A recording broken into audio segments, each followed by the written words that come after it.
four-wheel drive is a popular toy car model series introduced by Tamiya in 1982. This non-electric car is powered by small electric motors and one on the plastic tracks. In the Philippines, the Mini four-wheel drive became especially popular with Lil's Hobby Center being a key distributor, also known as Lil's Futaba. So we're here at Gloria the 2 inside the Brickyard Makati by Lil's Hobby Center. My name is Michael Michaels, your host for today's vlog episode, powered by CDJ Hobbies. Don't forget to hit the like button and stay updated to our future uploads. And once again, we're here at the Brickyard to explore, see, and have fun. Let's go!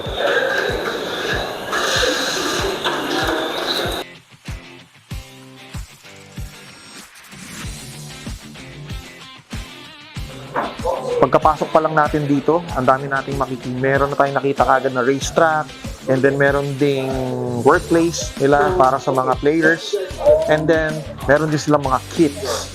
So, wow! Ang dami. And then, so, ito, ang dami nila, oh, puro iba-ibang chassis. Ito yung pero ito yung pinaka-popular sa lahat, yung Mini four-wheel drive. Ang dami iba-ibang chassis na magagamit natin for racing, for competing, and other stuff they have. See? They have kits, parts, and accessories para dito sa mga Mini four-wheel drive.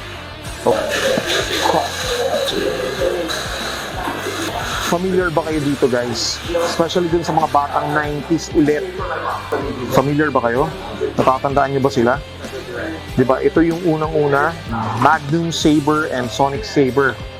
So sa Filipino version, ang tawag sa kanila si Jet and Joey. So ito yung kay Jet, yung Sonic Saber, and then the Magnum Saber naman ay kay Joey.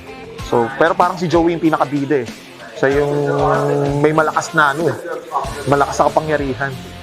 And then ito, tumatak ata to sa iba kasi naging popular itong jeepney ng Mini four-wheel drive, di ba? Pero Tamiya lang ang meron yan. See? Ito, grabe to. Itong jeepney to, silver metallic jeepney. Wow. Isa din siyang FM chassis. Wow. So we got another cars na naman, Mini four-wheel drive from the anime called Let's Go. Okay. So ito yung Tri-Dagger X, pero premium siya, wala na yung dating luma. So this is the premium Tri-Dagger X Super 2 chassis. Super 2 chassis. Parang hindi ko na naabutan to, medyo new school na to. Ito naman yung Spin Cobra. By the way, itong Tri-Dagger X, paborito ko tong character nito, si Ryan Takaba. Ito naman, si Spin Cobra, ito yung mayaman na mukhang monkey, no? Nakalimutan ko talaga eh. Guys, comment nga kayo kung sino to. Okay, so this is the Victory Magnum. Ito yung updated version ng Magnum Saber. Kasi sa anime nun nahulog ata to. Hindi na ata yan, nahulog sa magma. And then, ito naman yung Beat Magnum. Medyo malayo na yung story nito, yung Beat Magnum. And then, parang nga siyang Gundam na nag-upgrade. Kapag yung, sa Gundam kasi, kapag yung mobile suit nasisira, napapansin nyo, napapalitan ng bago. Diba? Okay guys, so, ito naman, meron tayong mga parts, accessories, and essentials ng mga Mini four-wheel drive dito. Okay, so mag-start tayo dito. Medyo high grade na siya. Meron tayong mga gears. No? So kapag yung mga gears natin nagkakaroon ng wear and tear, pwede nating palitan. See? Ayan. Meron din tayong mga plates. Yan. Mga sliding damper. Multi-roller setting stay, wide front plate, pero depende sa chassis. Katulad na itong wide front plate na to, for VC chassis lang siya. Okay. From plates, meron din tayong mga rollers dito sa The Brickyard. See? Kompleto sila sa accessories. Siyempre, kailangan itong mga rollers ito para makadaan na maayos yung ating mga mini 4-wheel drive sa racetrack. Okay, iba-iba yan. May mga aluminum, may mga plastic rollers. See? Usapang motor ng inyong mini 4-wheel drive. So, iba't iba ang mga bilis na ito, no? Pero sa ngayon, ang pinakamabilis daw dito is yung Ultra Dash. And then next is the Hyper Dash. Magandang gamitin to. Actually, ito, user ako na itong Hyper Dash. And meron din tayo ditong Torque Tune. And then we have Rev Tune. Okay naman so far. And then yung itong hindi ko nasubukan tong Atomic Tune. Pero alam ko, katamtaman lang ang bilis na ito. Okay, so parang kotse din itong mini 4-wheel drive, no? Sa mga hindi familiar, meron ding gulong. May mags din. Okay? Iba't ibang kapit din yan, no? And then, depende yan kung anong setup nyo. Kung gusto nyo na mas makapit, meron sila. Kung gusto nyo naman ng, yun nga, low profile, meron din sila yung parang low profile. So, nandito pa rin tayo sa Brickyard. Nandito tayo sa section ng mga radio-controlled cars. As you see, dami nilang pagpipilian. Okay? See? Itong isang set na to, pag bumili ka, pwede na, ready to go. Okay, si Brickyard din, kung hindi nyo alam, papa-tournament din siya ng mga radio-controlled cars, no? Especially, karamihan, pag indoor, ang ginagamit is battery-operated. Pero kung pag outdoor, pwedeng battery-operated or gas-operated. For the gun club builders, meron pa din tayo dito. Okay? Mapapawaw na naman tayo. See? Meron sila mga acrylic paints, no? Yung mga gumagamit ito. Ako, gumagamit ako nito. Okay, may meron silang mga Tamiya paints na X7. Yan, no? X8. And then meron din silang mga panel accent. Yung sa line, no? Sa panel accent, ginagamit natin.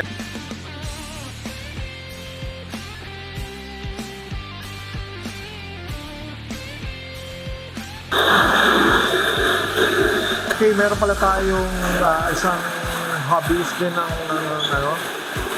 mini 4-wheel drive. Okay, siya si Jasper din. Okay, Sir Jasper. Okay, Sir, tanong ko lang, gaano ka nakatagal sa mini 4-wheel drive hobby? Siguro isang taon at mahigit na. Isang taon at mahigit na. So, ano na din, medyo familiar ka na sa... Medyo lang.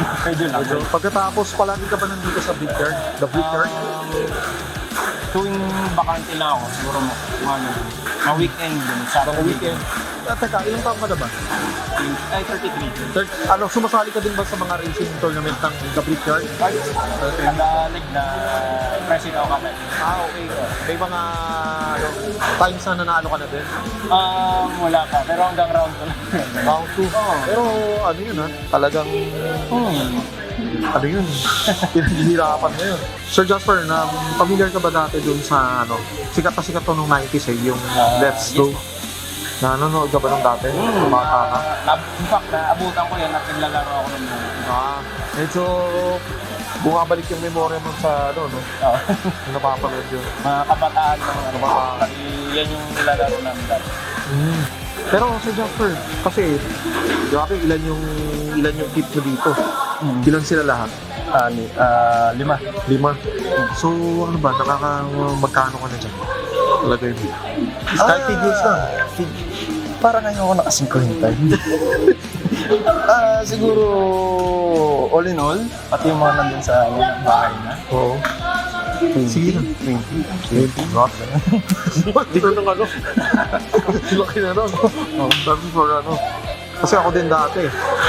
Pero may iba, high school pa ako nun. Siguro 1999. 1999, 2000. Year 2000. And, ito sa generation ngayon, anong mapapayo mo? Yung mga gustong mag-mini 4-wheel drive, mag-hobby sa ganitong ano ang kailangan nilang gawin Sabi natin, yung papasok pa lang, yung mga papasok pa lang. Siguro sa mga mag-uumpisa pa lang, pili muna siguro ng magandang kit. Suggest ko starter pack muna. Starter pack. Yes po. Doon po na bago sila mag-upgrade sa Limax. Kasi kung mag-ibang sila agad, medyo may kamahalan. Yung mga starter pack natin, parang ano yun? Buo na siya. For category mo. Pasok ito sa stock na. Ayun. Kaya ko lang doon muna sa mag-isip.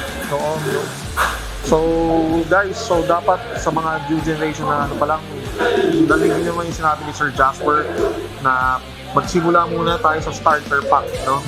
Bago natin na piliin yung gusto nating ano ulit na isa pang setup. So there you have it. So thank you Sir Jasper. Shout out sa BY Natics Fam, Team GG, Team Atomic D, and Team Forbes. Shout out to all. Promote natin yan. BY Natics, target po ng FB group niya is yung mga newbie ko, ma-assist po sila sa pagsisimula ng mag-career. Shout out to BY Natics. BY, tama ba? BY Natics. Okay, so these are the brickyard tools. Bakit ako may ganito? Kasi kapag bumili ka ng kit and then gusto mo na siyang buuhin, bumili ka ng mini 4-wheel drive, gusto mo siyang buuhin, pwede kang humiram ng tools, no? Bale, mag-iwan ka lang ng ID, pahihiramin ka nila. Ayan, mga basic tools yan.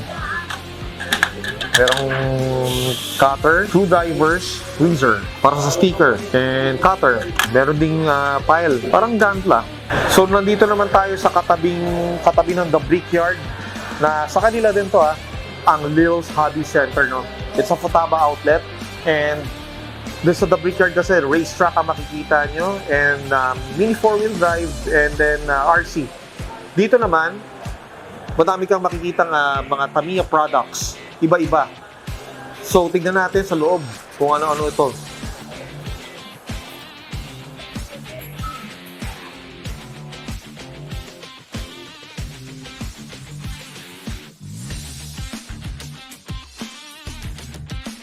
So sa kabila naman, madami tayong nakitang mini 4-wheel drive.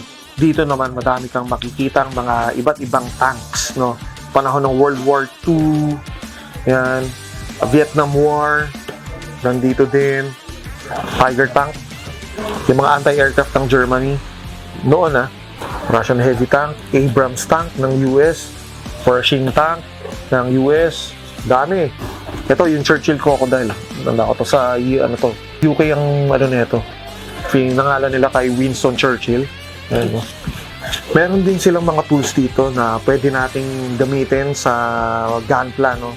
Ito, meron silang mga Ganda marker, oh. Meron din silang mga masking tape. And then ito yung tawag natin dito alligator clips, di ba? Pang-hold ng model kit, pang-paint, no? Ginagamit natin pang-paint. Okay, so we have different kind of aircraft. Hindi lang ba Tamiya brands ang nandito. Itong Italeri, meron din Academy, and Trumpeter, Hobby Boss. Iba't ibang mga aircraft to. Chinook, yan, Stratofortress, Intruder. Ito, panahon Vietnam War to, itong Tram Intruder na to. Meron din sila yung Tamiya, no? Tamiya naman to, sa mga fan ng World War II, Spitfire ng UK, Zero Fighter ng Japan. Grabe, ito yung high-tech tong Zero Fighter na to . Wow! They also got Titanic. Airfix. By Airfix. Wow. Ito yung pinakamalaking pampasaherong vapor nung time na yun si Titanic. Kaso nga lang, alam nyo naman yung trahedya na nangyari. Bumangga sa iceberg, ayun. Na frozen si Jack. Nalunod. Battleship Yamato. Diba? Tamiya lang meron yan. Wow!